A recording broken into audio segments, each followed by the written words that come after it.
Now talking about data, let's talk about how we actually gather it without overwhelming the students. So if we are constantly assessing them, aren't we just inducing test anxiety every single day?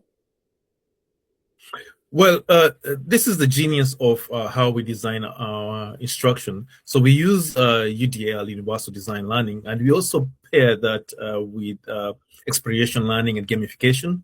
So in the TFA learning ecosystem, assessment is not a small dirty word. It doesn't mean a quiet room with a ticking clock and a number two pencils and students are quietly taking the assessments. Our digital curriculum promotes critical thinking through interactive lessons. So when a student is engaging with the platform, they might be matching pairs, solving a puzzle, or participating in a scenario-based simulation. To the student, it feels like they're playing. It feels like engagement. But in the background, every action is a micro-assessment mapped directly to the competency-based education requirements. And this seems like it ties perfectly into your pedagogical framework.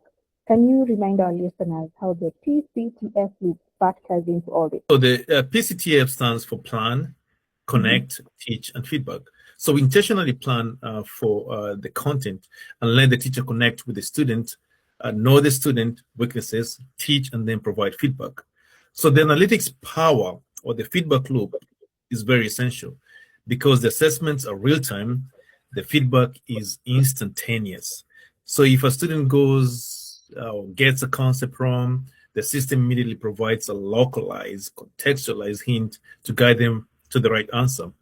So we're just not logging failure, we're actively trying to connect the misconception in that moment.